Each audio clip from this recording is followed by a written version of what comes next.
shit. Y'all, I don't know how that happened. Sorry.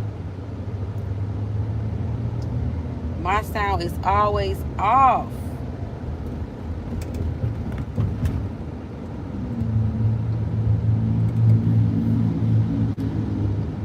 I'm on my way downtown, y'all. I'm on mommy duty.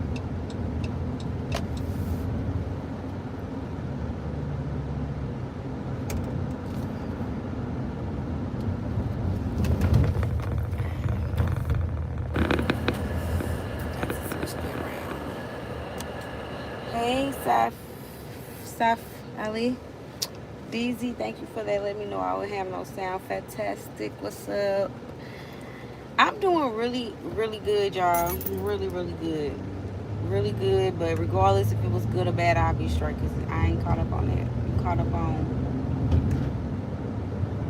I ain't caught up on the feelings. That's been my last topic lately was feelings. Your feelings and emotions and not allowing them things to control you. So I am doing motherly things right now. When people say, how are you doing? They say, good. How are you doing? I'm taking my baby to a doctor's appointment. Like, you look like you was just about to hop all out in the street, little stupid.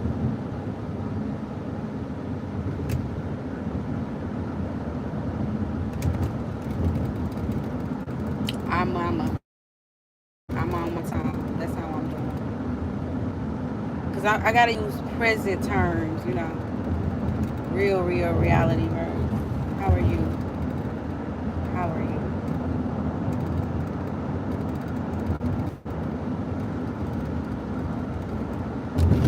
People answer that with a lie. Sometimes they be doing terrible. You ever had somebody say, I'm doing good, and then 5 seconds later they tell you they're going through something? Like, why did you say you was doing okay?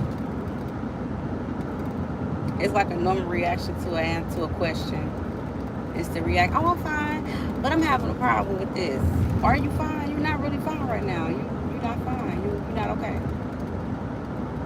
But we so used to not speaking about care. We so used to speaking about what has already happened. When we answer the question, I'm about to take y'all somewhere else. I said I'm gonna go there. But when you answer that question, how are you? You're really answering it past tense. You're not answering it present tense, because a lot of times when you think of how am I, you think about what just happened a few moments ago, probably what's about to happen. That's why you'll hear somebody say, I'm not okay. And they'll be telling you about something that ain't even happened yet, or about something that happened in the past. Like, how do you actually truthfully answer, how are you, without using any past tense or future reference? You would simply just state what you're doing. How are you? On my way to take my baby to his appointment. Instead of, oh, I'm fine. Oh, I'm okay. Because it sounds like a cool answer, but it's really not bringing you present. What's up, Black Dot? Yeah, I know I get to talk about cuckoo stuff, but really think about it. When people say, how are you? They usually they usually answer that question and they reference yesterday and tomorrow. 9 times out of 10, if yesterday wasn't good and if tomorrow isn't going to be good, they'll most likely say, I'm not doing good. You get what I'm saying? They're not speaking in present. And my new goal is to be very intentionally by paying attention to the present. And sometimes emotions are usually connected to something that's in the past or in the future. That's why, and it not by allowing your emotions to control you. It's the definition of being at peace, choosing peace. Peace is not an emotion. Peace is a mental state. It's neither here nor there. It's not a curse. Peace. Peace is not happiness. Peace is not sadness. Peace is just nothingness. It's just present. And when you're fully present, you don't answer that question with, I'm doing okay. You actually answer with exactly what the fuck you're doing. We have been taught to talk so backwards, to talk about the past and the future more than to talk about the present.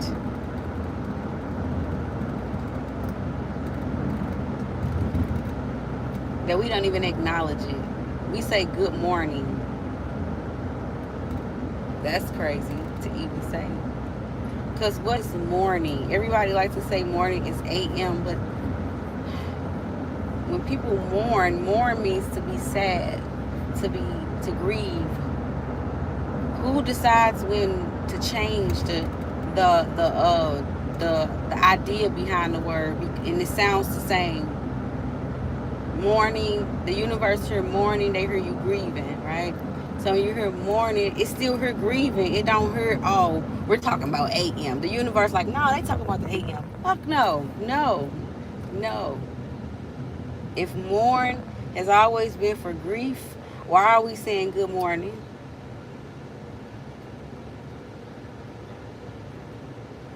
I'm just saying. It's a lot of stuff. You say you just speaking facts as usual. Yeah, I actually, I don't even. I just want to I just question stuff, and it's funny because it's like when you accept certain things, it sounds so good, but when you go question it, the shit don't make sense. Like the police ID. Remember I said ice. Why do icers say freeze? Wouldn't the ice pole freeze somebody? So why the fuck is the police called icers and they tell you to free? Like, don't they put you in a cell for battery? Like, it's so much more shit I can say about it. It's so many more levels. Like, the English language is a fucking spell. That's why they tell you to go to a spelling. What's your spelling? That's why they have you write in cursive. Like, anyway, I said I wasn't gonna go there.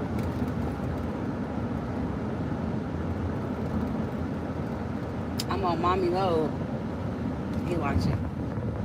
My youngest son is autistic, y'all, so he don't talk very. He don't communicate with people outright. When he communicate, it's very subtle. It's a lot of physical communication, and it's a lot of eye-to-eye communication, hand gestures, and stuff like that. He is his ego. He don't have an ego. My son is his ego. And a lot of people wouldn't understand what I say, that they be like, oh, what that mean? They think ego means selfish. No. Ego is like a survival mechanism that's implanted in your body to help you survive. Some people use it for negativity. You know, some people just go overboard. If you don't have no balance in your life, whether it's ego, whether it's food, whether it's sex, money, drugs, anything, you will be out of whack. So anything can become bad for you. Ego ain't bad for you. Ego usually protect you from fucked up situations. And it don't allow you to allow anything to come in your presence. Your ego will protect you from bullshit, right? My son has an ego, but he don't have an ego that speaks outside of his head, like your ego telling you, oh, this person judging me, oh, I need to do this for myself so I can feel good. That's not how his ego works. His ego is more so just him. He is his ego. Like, this feels good, let me do this. He's not thinking about the effects of anybody else regarding the shit. He just moving. I call him egotistical. He don't even feel the need to explain himself to you. He don't even feel the need to talk to you. He just do what he do.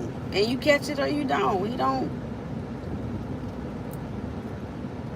And it's so funny working with kids like that. So you gotta be mindful of your words. Yes, you gotta be mindful of our words, man. Y'all do not know, words are vibrations. Every time you say a word, you are vibrating a frequency out your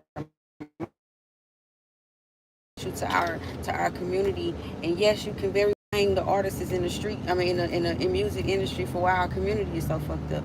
Yes, you can very well blame them because music has authority over people's mind. When it's repeatedly put in your head, it's gonna teach you how to behave.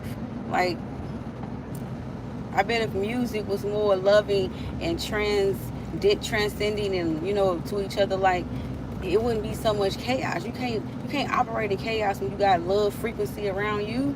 But when you got chaos music around you, then you gonna operate in chaos. And if you one of them people that just think that people just doing stupid shit because they stupid, then you stupid. You don't understand how the conscience works, then you stupid. If you think that they don't put subliminal messages in kids' programs to make them think sexually, you stupid. And I don't know what to tell you. And you will be a victim before me. I won't be a victim. My kids won't be a victim because I already told them. I already talked to them about this. I showed them. They see for themselves. They can tell. My kids was in school one day. Let me show you how I got mine. They at school, and the school is like asking them about their SEX preferences. And my kids didn't even answer the fucking questions. Because my kids said that they ain't had no business answering the questions. They in middle school. And they was very fucking right. And I was so happy. Because they was like, why are they asking me that? But if if I didn't have my kids mentally there, they would have answered them questions and would never thought twice. But the fact that my kids saw a question that wasn't supposed to be there and they questioned why it was there and they decided not to answer it, they think for their fucking self. I'm so fucking proud of my babies. And they taking boxing, so any adversity come their way, they gonna know how to handle that. You gotta equip your kid with real skills. I might can't teach them how to grow food because I ain't never been taught that, but I can get them to box. I can get them to swim. I can teach them the shit that they need to survive in the street. Shit, I still need to learn how to grow food. I need my own garden. And it gets to the point where not having your garden feel devastating. Like, at first, it don't feel like having a garden. That I'm not doing all that work. But when you get certain levels and you see the creed, you see with the vaccine shit, y'all still trust these people. I never even brought up the vaccine. I never got it. You should know I never get it. But the whole thing is, a lot of people was forced to get it. I had people getting mad at me because I wouldn't get it, tell me that I was the problem. And y'all come to find out this shit was bullshit.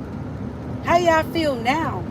So y'all still think people like me just be talking out the side of our fucking neck? The same people that was telling you don't get the shot, it's the same people that say the same shit I talk about all day. Tell me I'm wrong. We all talk about the same shit because we all got our eyes woke. We all got our eyes open and we see everything that y'all can't see. We told y'all, don't get that shot. Don't get that shot. Don't get that shot. Don't get that shot. Motherfuckers like, well, why it's different? It's no different than any other shot. This and that. And then, I would advise you to get none. No shots. My son was autistic till he got a shot. To be told, he got that mRNA shot and he became autistic after that. And I don't give a fuck who don't like what I said. I said what I said. And if you go look it up now, they'll say, oh, this vaccines have nothing to do with autism. Bullshit, whatever. Suck your mama dick, suck your daddy dick. You're a lamb lie. I seen that shit for myself. My son had 0 issues until he got that one. And make it so bad, I didn't even let him get all the shots. I only let him get one shot. And that one shot, when he came home, he was completely different. He never spoke again. He never drank out of a cup no more. He didn't want food. He wanted his bottle. After one shot, he wanted his bottle. And I don't give a fuck what nobody say. I don't give a fuck who shot a bottle with me on it. I know for a fact the vaccines gave my son autism. Anyway.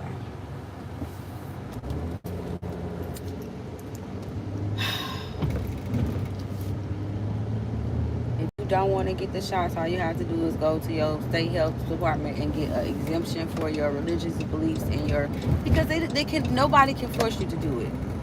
And stop letting people think, oh, you don't be the reason why polio. If everybody else dumb fuckers got the shot, why do I got to get it? What makes you think polio was rolling around when 90% of y'all got the polio shot? If 90% of y'all got the polio shot, then what the fuck do I got to worry about polio for?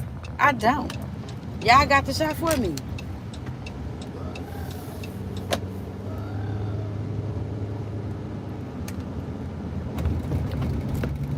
Everybody who try to lose friendships over that shit, y'all owe everybody an apology. Y'all straight trust these people so much. These same motherfuckers who redacted all those names in the fucking Epstein files, like, shut the fuck up.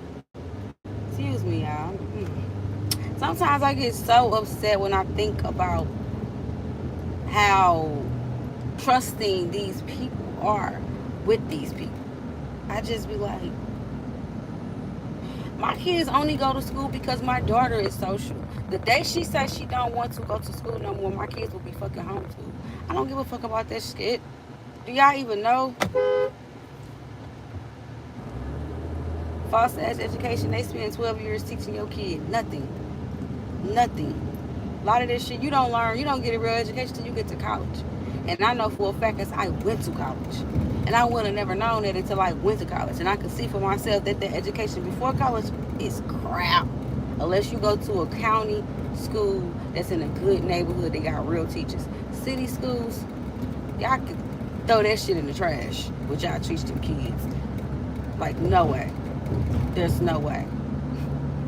There's no way you expect these kids to be successful in the shit y'all teach them in the public school system. Oh my God.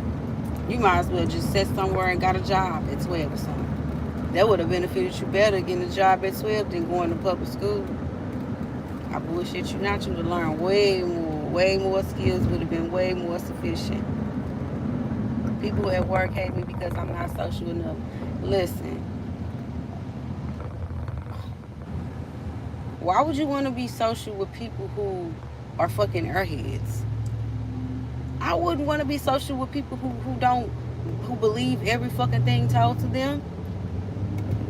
And cause I ain't got time to be trying to explain it to you what's going on. I don't got time. I say what I say. If you don't get it, oh well, it went for you. I'm not social. I got a lot of little stuff going on with me where I always be feeling like people be up to something. And sometimes I be right. Sometimes I be wrong. I have to read people. But a lot of times I be right. My trauma split my brain where I can actually see and hear. I can understand people without them. You wouldn't even believe me when I tell you the gifts I got. I got gifts. I got some gifts. I can see people, all their faces. I can see somebody one time and I can see every face they can make. Every face they can make.